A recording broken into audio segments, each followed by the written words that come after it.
So you're saying there's a chance. That's right. What is going on, y'all? FaizSportsTalk back at it with another video talking, of course, some NFL here to talk about the Chicago Bears and their potential playoff chances. All right, so I'm going to be breaking down what the chances are for the Bears to make the playoffs, because they do have a chance, and what is the realistic possibility that they actually pull it off. I'm going to talk about all that, break it all down on the board behind me. So get ready, get relaxed, sit down. There's a lot to talk and unpack here. Before I do, if you're new to the channel, guys, make sure to go ahead and subscribe, because I do post a lot of videos pretty much every single day, certainly every week. You're going to want to stay tuned and make sure you have the bell icon turned on to be notified every time I drop a new video. And guys, make sure to follow me on all my social media platforms. Best place to reach out to me, ask questions. One of you guys actually did reach out to me and ask me to make this video. So again, that's how I always tell you guys, reach out. You know, maybe I'll take some of your video recommendation ideas sometimes, all right? So love the feedback from you guys. So this is actually a request from one of the followers, or one of you guys. So I'm going to go ahead and get into it. Let's get started. All right, so here we go. On the board behind me, I've got the entire standings for the NFC through week 14. All right, so I've got the standings with, you know, the teams that are at the top, then the wild card teams, and then teams in the bubble. And as you see, the Bears are right here, okay? All the way down here.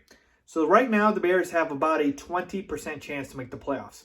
Not very high, not very good, but a lot of things can change. So I'm going to simplify it and make it very easy for you guys to understand how the Bears can make the playoffs, all right? So as you see here, we've got the Packers, Saints. I've got the X by them because they've either clinched the division or they are locked for the playoffs already. They've clinched the playoff spot. And we've got the Rams here, and then we've got the Washington football team in that putrid NFC East division. And they're actually going to host a playoff game at a record of 6-7, which is funny enough, the same record that the Bears have, and they are currently on the outside looking in. I digress. We know that division is garbage. All right, then we've got the wild card teams, the Seahawks, Bucks, and the Cardinals. All right, the Seahawks are 9-4, Bucks 8-5, Cards 7-6. So basically, we know for the most part, the Packers are in, the Saints are in, the Rams are in. Somebody's going to win this division, so that's a playoff spot gone. Seahawks at 9-4, definitely getting in. The Bucks are probably getting in at 8-5 as well. And then we've got the Cards here. All right, so the Cards are not a lock. So essentially, we've got one wild card spot up for grabs, right? Which is number 7, the 7th extra wild card spot. In other years, we wouldn't have this spot, all right? So the Bears wouldn't really have much of a chance. But this year, because they added in this extra wild card spot, the Bears do have a chance. All right, so the Cards are 7-6, the Bears, Vikings 6-7. Let's talk about the Bears' remaining schedule, all right? So the Bears' remaining schedule is at Minnesota, all right? Home versus Jacksonville, I believe. Or is that at Jacksonville? My apologies, that is at Jacksonville. And then we've got home versus the Packers, right? So these are our next 3 games. Clearly, not the most daunting schedule, but I wouldn't say it's the easiest either. We know there's an easy opponent here in the Jacksonville Jaguars who aren't very good. The Minnesota Vikings, they're right there with us, right at our level. And then the Green Bay Packers, we know they are a better team, but the Packers could be in a position where they have locked up the number 1 seed and might have nothing to play for in the last week of the season, so they could potentially sit their starters. All right, so just saying. So those are the 3 remaining games for the Bears. Now let's talk about the 3 remaining games for the Cardinals. All right, the Cardinals' 3 remaining games are against Philly at home. Then they've got another home game against San Fran. And then finally they finish it off in week 17 against the Rams. So a much tougher schedule, I believe, in an Eagles team which looks resurgent with Jalen Hurts now at quarterback. And Jalen Hurts just beat the damn Saints, who are a top team in the NFC.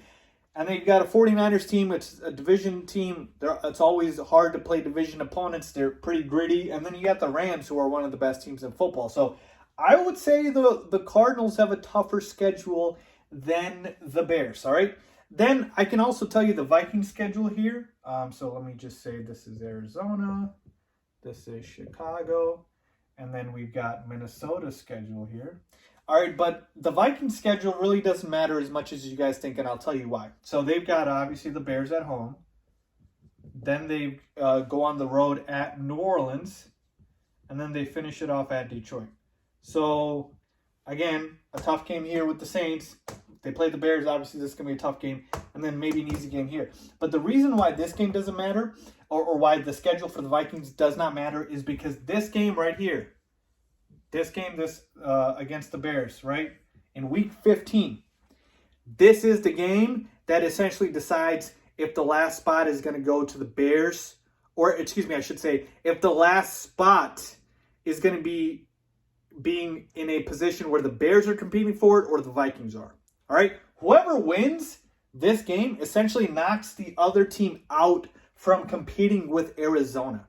That's why I say it doesn't really matter about Minnesota's schedule, because if the Bears lose to Minnesota, essentially the Vikings now have the tiebreaker and they're going to get in over the Bears, all right? Because not only do they take a game lead over us, but they win both games, and you get my point here. So essentially this game is a do or die for us to even stay in the playoff race against the Vikings, all right?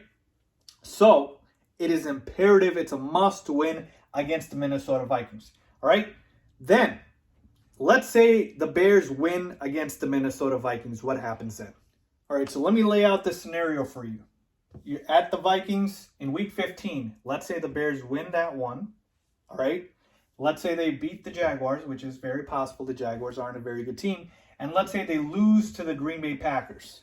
What would the Bears' playoff chances be at that point? About 35%. And that's because you basically need the Cardinals to lose one of their next 3 games against either the Eagles, against either the 49ers or the Rams. They need to lose at least one of those games.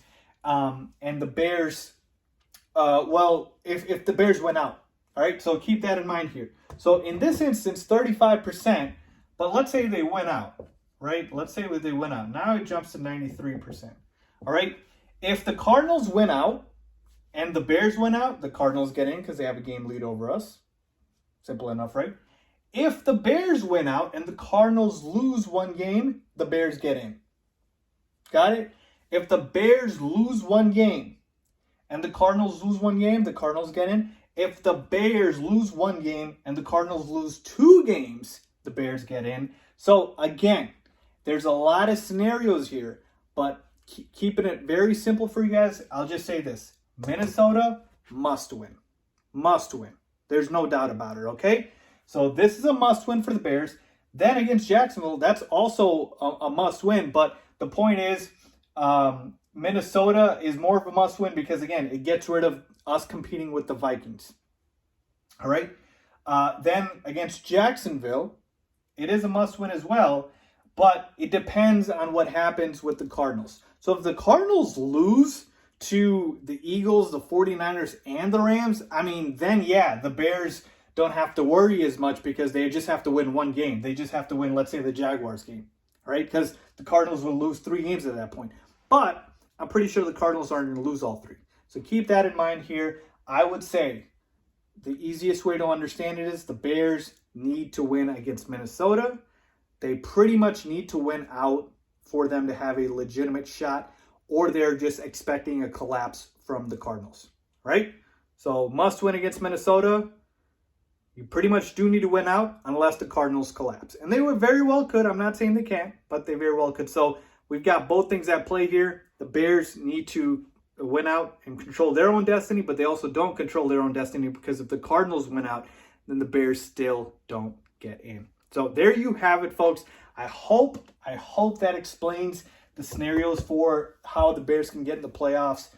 I mean, this is the scenario that would be the best for us because I really don't see the Cardinals winning all 3 of those games. I think they lose at least one. And if they lose just one and the Bears win out, we are golden. If we lose against the Packers in Week 17, even let's say the Packers don't rest their starters and they play them all, and let's say we lose, then we need the Cardinals to lose 2 games. So right now, every Bears fan should be the biggest anti-Arizona Cardinals fan because that is the team that is going to help us get into the playoffs by losing game. So there you have it, folks. I hope that made it easier and simpler for you guys to understand. If it did, please make sure to give the video a like, and please make sure to go ahead and subscribe if you have not done so already. As always, thanks for watching.